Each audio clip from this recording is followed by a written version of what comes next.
Hello everyone, my name is Joshua. This is the 17th video of my video journal series. Today's date is Wednesday the 25th of February 2026. And something I want to share with you today are buses, more specifically my experience catching buses in and around Sydney um, and even internationally. But I'm just going to start with Sydney right now. So I've been catching buses ever since I was young to the local shopping centre, the local park, high school, um, go to the neighbouring suburb, and here in Sydney we've got a pretty extensive bus network, so I've always liked catching all different sorts of buses, the bendy buses, double deckers, and just reading a book, watching YouTube, playing a game, or listening to music along the ride. And I've gotten pretty used to buses, and I just wanted to share some experiences I've had with buses. I remember a few weeks ago, uh, leaving a pub late at night and trying to catch a bus home. So I stood at a bus stop, waited for the next bus to come, and I remember seeing the next bus. It had the correct route number, lights were clearly on, there were people inside. So I tried waving the bus down and it completely missed me, and I was like, damn it.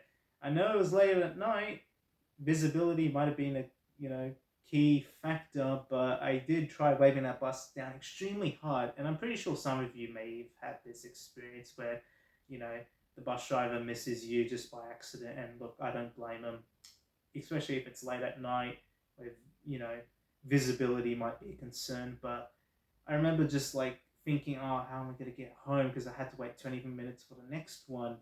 And I waited 20 minutes for a different service. I actually crossed the road and took the long way to get to the station.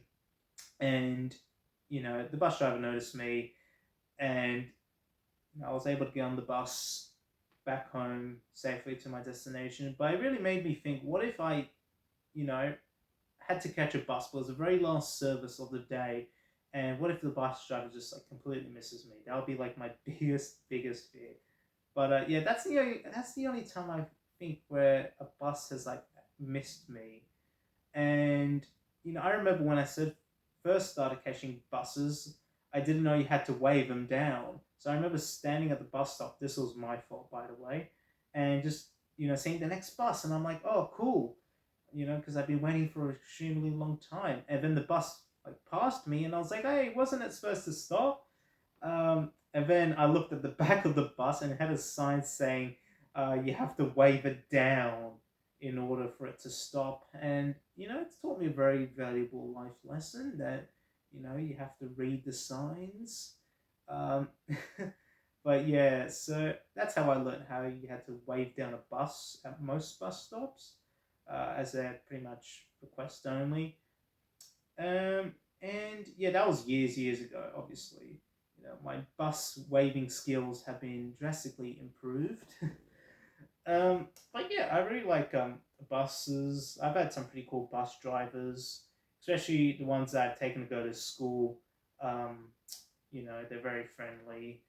Um, and yeah, like I've taken buses not just in Sydney, but I've taken them in Auckland and Wellington last year. Um, and over there, they got the double decker buses, which are really nice. I always like sitting on the top deck and viewing everyone and everything down below. I didn't go on the double decker bus specifically in Auckland. I did take photos and pictures of it, but I went to the one. I've been on double decker buses in Wellington, and they're lovely. Um, and yeah, like double deckers especially, I've always found very fascinating. My dream is to go to London someday and ride the double decker buses because they'll seem like fun. And who doesn't love double decker buses? One of my other favorites is also that very big, like accordion bus, a stretchy bus. I love them as well. We get a few here in Sydney. Um, I didn't spot any in New Zealand though. Those very bendy buses. I don't know if they have them there or not. But yeah, that's just a little bit of my bus experience overseas. When I went to Japan, I didn't actually. I caught a bus in Japan, but it wasn't really a bus. It was more like a shuttle bus um, that in Tokyo Haneda Airport, just get from one terminal to another.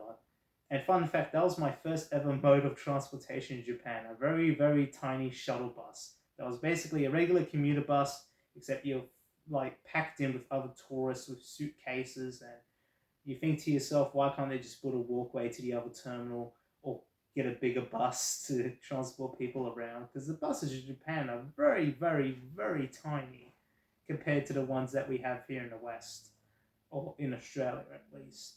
Um, they're like maybe three-fourths or even half the size sometimes. Um, but they still do the job. They still carry around passengers. But more on my other bus experiences. Um, I've taken very long bus rides. The longest I maybe taken is, as of recording this, maybe an hour, which is roughly 16 kilometers on a bus. I've heard of, I've spoken with friends about this. They've said they've been on buses for like 2 or 3 hours. And I'm like, how do you cope for 2 or 3 hours on a bus? I can maybe do 1 hour, but then eventually get bored. You need to stretch around your legs. And this is like just regular commuter buses. This excludes coaches and everything like that. But yeah, I remember, you know, just man, well, have I caught any tourist buses? I don't remember catching any tourist buses in my life. Maybe that's something to do on my bucket list. Catch one of those like scenic city bus tours. One of those touristy gimmick ones, or even like a heritage bus. I don't think I've been on a heritage bus yet. I've been on heritage trains and trams, but not heritage buses, surprisingly. I guess it will be like another dream of mine to go on a authentic London Route Master bus, one of the old London Route Masters. Um, London's first ever double deck bus, motor double deck bus. Um, that'll be another dream of mine. And I find buses really, really cool. The only really thing that holds them back though is, um, you know, that they're loud, noisy. The diesel ones, at least, they're infrequent. Reduced capacity compared to other modes of transport like ferries, um, trams and trains, metro. But no, they do the job of acting as a shuttle between where you live and the local train station or the local shopping center or the local park very well. I mean, if a city you know, only has buses as their main mode of transport, then it might be a problem, like Los Angeles. But if the city implements buses well, where they act as a shuttle and not just a sole method of transportation, then I think they do wonders. Because a bus saves around 60 cars on the road if each car only had one person in it. So it's very fuel efficient, and it saves up a lot of space on the road for other drivers and people who need cars as well. I guess more on bus experiences. Um, I remember this was maybe a few months ago. I was on a bus from Chatswood, uh, getting off at Mossman, but the end destination of that bus was to Manly. I forgot the route number, but I was taking it from Chatswood to Mossman, and I remember halfway through that trip, um, there was these two guys who tried entering through the middle door of a bus, which, if you don't know, a lot of buses here in Sydney and around the world, they usually have two doors, one next to the driver and one in the middle of the bus. The one in the middle bus is an exit only door, so you can relieve congestion and people don't have to go out the front to exit.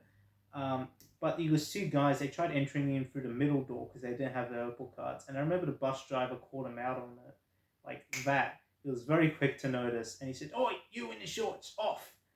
And to the other guy as well. And, most of the time when I go on buses and I don't see people tap on, the bus driver doesn't do anything. But in that case, he called him out on it, and, it caught me off by surprise. I'm like, oh man, a bus driver who actually, says something during a trip. Most of them are silent, which, I mean, they have to focus on the road, but, it always wonders me, like, you know, how do I ask a bus driver midway through a trip, can you tell me when to get off? I'm having a little bit of like trouble figuring out this bus system, or where my stop's supposed to be, or I forgot the end destination of this bus. Because buses here in Sydney, at least the ones I catch, they don't have an electronic display or real time, you know, what's the correct term? Those real time, I guess, stop announcements. When I went to Canberra, I noticed that the buses I went on there, they had like a screen where it showed you where the next stop was, and they had like these automatic announcements telling you the next stop is. We should have those more in Sydney. I know some buses have them, but not a lot. It's just a very, very small portion that have screens that tell you the approximate time that it will be to reach this destination, and it will tell you which stops are coming up next. Back in the day, they used to have these things called bus conductors. Basically, an extra person on the bus who would basically tell you when the next stop is, will give you a bus ticket, will basically conduct the whole bus. But since they got rid of bus conductors in, I'm pretty sure it was the 80s here in Sydney, it's pretty much been one man operation, that is a bus driver. I guess you can ask the bus driver, when you're bored, when you step onto the bus, the questions. But if you're midway through a trip, there's even a sign saying you're not allowed to talk to a bus driver while the bus is in action, while it's driving. And I always thought to myself, well, all right, if I can't speak to the bus driver, why don't they bring back bus conductors? I know nowadays people have smartphones and they can track their location. But, for the elderly and tourists, they should put like bus conductors on, I guess buses, at least on the popular routes, or someone to help people on the bus. Because I'm sure some of you may have experienced this, but like you accidentally take the wrong bus, and it's only like midway through a trip where you realize, hey, this isn't the route that I'm supposed to be taking, but you can't speak to the bus driver, or you can't, I guess, you have to maybe rely on other passengers, but even then that just makes it a little bit awkward. So yeah, I think they should definitely bring back some form of a bus conductor. I noticed some bus stops have like electronic screens on them now that give you real time updates on when the next bus is coming, estimated time of arrival, and it shows basically like a digital version of a bus timetable. It just shows you when the next departures are. I've seen them around near the airport, and a few bus stops around the southern Sydney, eastern suburbs, and North Shore area. I think North Shore area, my memory might be a little bit foggy. But yeah, so I think we should implement definitely more of them. But I guess most people nowadays just use Trip Planner to see when the next bus is coming. And yeah, I like to catch more buses in foreign countries, though. Or even just like buses in other Australian states. I'm pretty sure I've only taken a bus here in New South Wales, ACT. I don't think I've ever caught a bus in Victoria. Queensland, I think I've maybe ridden on the bus in Queensland. Very, very probable. But yeah, that's the only real states I can think of. Just New South Wales, ACT, which is a territory, and most likely Queensland. Maybe Gold Coast, I took a bus once, but this would have been years ago. So yeah, I like to definitely catch more buses. I haven't been on a bus in Japan, but I think I already said that. I haven't been on a bus in Japan, except for that time. I don't think I've said this, but maybe I've forgotten because it's late at night. I maybe start fogging up. But I did take a shuttle bus in Japan around the airport to get to the other terminal, and that's pretty much all I have to say. I guess to conclude, the last thing I want to say is, I think buses are cool. We need to definitely have more bus routes, more bus connectivity. I like to catch more buses around the world, especially out of London, the double-decker buses, the Route Master buses, some of them are preserved. And I guess the ones in North America I also find interesting. But yeah, that's what I have to say. Have a great one. I'll see you tomorrow.